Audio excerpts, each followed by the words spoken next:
Je disais tantôt qu'il faut, dans un premier temps, avant de penser fidéliser, avant de penser acquisition du client, il faut se poser la question, est-ce que je connais réellement mon produit ou mon service? Et comme j'ai dit, ça sera très pratique. On va faire des exemples simples. Quand tu connais son produit, son service, il y a d'abord un élément de base. 1. La qualité.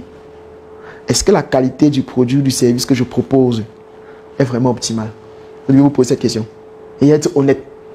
Si votre produit a des défauts, acceptez que c'est le début. Vous allez débuter ainsi et améliorer avec le temps. Mais il faut d'abord être conscient de ça. Parce que tu ne peux pas vendre, par exemple, je prends un exemple, ce téléphone. Tu sais que la caméra peut-être ne fonctionne pas. La caméra, rien ne fonctionne pas. Le client vient devant toi et te dit, ok, monsieur, ce téléphone est magnifique. Marque Infinix, j'ai besoin de ça. Il dit, ça coûte combien? Tu dis, 150 000. Tu sais que ça a le défaut. Il dit, ok, on emballe le gars, il vérifie là, tranquille. Il prend son téléphone, il rentre à la maison. Il arrive le soir, il a en boîte, il veut faire sa photo. Ça ne passe pas. On sait comment ça va finir, non? Nous tous, on sait comment ça va finir. Parce que tu es en train de vendre un produit qui non seulement n'est pas de qualité, en même temps, tu as été malhonnête. Parce que tu savais, au fond de toi, qu'il y a un défaut sur le produit. Et ce que les gens ne savent pas souvent, c'est que souvent, avouer ses faiblesses permet même de fidéliser le client. Parce qu'ils se rendent compte que, hey, voilà quelqu'un qui est honnête, qui me dit les défauts de son produit. Et maintenant, quand j'achète, je suis conscient que je suis en train d'acheter un truc qui a tel problème. Il y a des téléphones qu'on vend comme ça. Tu vois souvent on dit que l'écran c'est un peu fissuré. Vous voyez souvent les choses qu'on doit sur Facebook, non? On dit que iPhone 6 Pro Max, peut-être 55 000, avait une petite fissure. Peut-être le cycle de charge est gâté. C'est une façon de dire que le produit a un défaut. Mais en dehors de ce petit défaut, il reste un produit de qualité. Donc, pour dire que vous devez d'abord vous poser la question, est-ce que la qualité de mon produit, de mon service est vraiment ça? Est-ce que si quelqu'un me donne réellement 100 000, que fais-moi une application, peut-être plus ou moins, est-ce que je suis vraiment capable de développer l'application du début jusqu'à la fin et ça fonctionne de manière optimale? Est-ce qu'il n'y aurait pas de plainte qu'on va m'écrire à 2 heures? Que monsieur, on veut cliquer ici, le bouton ne sort pas. Je ne sais pas si on voit un peu. Donc, est-ce que le suivi que je fais aux élèves est vraiment de qualité? Qui sont les enseignants là? Est-ce que les enseignants là n'ont pas certaines frustrations qui transmettent même aux élèves, même inconsciemment? Les personnes qui encadrent ces enfants, j'ai envie de dire, il faut vous intéresser réellement sur le service que vous proposez. Est-ce qu'il est de qualité?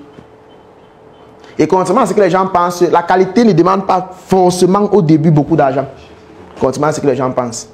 Vous pouvez avoir peu de moyens, mais vous misez sur la qualité. C'est-à-dire, vous ne faites pas la quantité. Si vous faites par exemple des produits, vous pouvez avoir peu d'argent. Vous faites un produit, peut-être 5 produits, mais de qualité.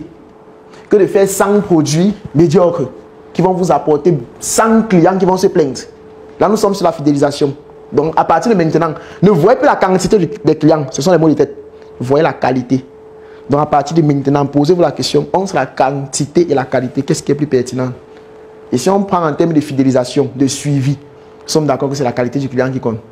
Parce que suivre la quantité, j'aime souvent dire que les pauvres donnent trop de mots de tête.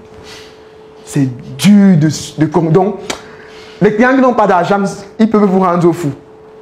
Et c'est normal, c'est son argent après tout. Mais pour dire que c'est dur, imagine tu as 100 clients à gérer, tu as 100 élèves à suivre. Tu as 100 personnes que, oui, voilà les assureurs, il faut 100 personnes qui ont pris des assurances, il faut suivre de manière pointue. Parce que là, nous sommes dans le suivi pointu. C'est dur. C'est même fatigant, surtout si tu es seul. Alors que tu peux décider de dire que, ok, voici le produit que je propose, voici sa qualité, voici ses avantages, voici ses limites, voici le prix auquel je peux le vendre. Où est-ce que je peux trouver des personnes qui ont qualité à acheter ce produit sans trop me poser de problème? Je me définis les stratégies pour toucher ces personnes, pour que ces personnes achètent. C'est avec ces personnes qui bâtit la relation. Je mise sur la qualité des clients. Parce que la quantité, si nous sommes dans le contexte de la fidélisation, du suivi, du SAV, c'est dur. C'est très dur. Là, je parle par expérience, c'est dur. Parce que, et là on entre peut-être dans les choses un peu plus sérieuses, la fidélisation ne se fait pas de manière généraliste. C'est pour ça qu'il dit que c'est dur. Genre ne fidélise pas un client A comme si c'était un client B. Les humains sont uniques. Ils ont leurs besoins, ils ont leurs attentes, ils ont leurs frustrations. Et tu ne peux pas appliquer les mêmes stratégies pour chaque client. Non, ça ne peut pas fonctionner. Et comme c'est tellement dur d'abord de faire ça sur un client, imagine tu as 100 clients. Tu vas devenir fou. 100 mauvais clients. En fait, tu n'as pas 2 mois. Tu fais faillite. Tu n'as pas 2 mois. Donc, ça veut dire que première étape, qualité du produit ou du service. Là, nous sommes dans les premières questions de la première partie. Connaître son produit ou son service. Ça, c'est la première partie. Premier tiret, la qualité. Parce que sans ça, on ne peut pas continuer. On ne peut pas, il n'y a pas de suite sans ça. Si ça fonctionne, ça sera juste une transaction. Ça veut dire que vous allez vendre un produit de mauvaise qualité. Vous savez que c'est de mauvaise qualité. Vous allez prendre l'argent du client juste une fois. Parce qu'il va considérer que c'est de l'arnaque, tout simplement. Il va considérer que c'est de l'arnaque, il va partir. Or, le but, c'est de le fidéliser. Et pour fidéliser, je pense que la moindre des choses, c'est de produire, ou du moins de fournir un service de qualité. Qui peut avoir des petites failles, mais qu'on peut facilement corriger. Je ne sais pas si on comprend. On peut concevoir une belle application, c'est propre, c'est tout. Maintenant, peut-être il y a une erreur de frappe ou une faute sur quelques phrases. On peut corriger ça. Ça permet de faire un meilleur suivi. Mais de manière générale, le service a été de qualité. Donc, au début, s'il n'y a pas la qualité, ça sera dur. Qualité du produit. L'avantage, c'est que vous tous ici, vous avez presque tous des produits, des services, autant pour moi. C'est ça, non? Personne n'a vraiment de produits. Donc, c'est pour ça qu'il faut adapter le thème par rapport à vous.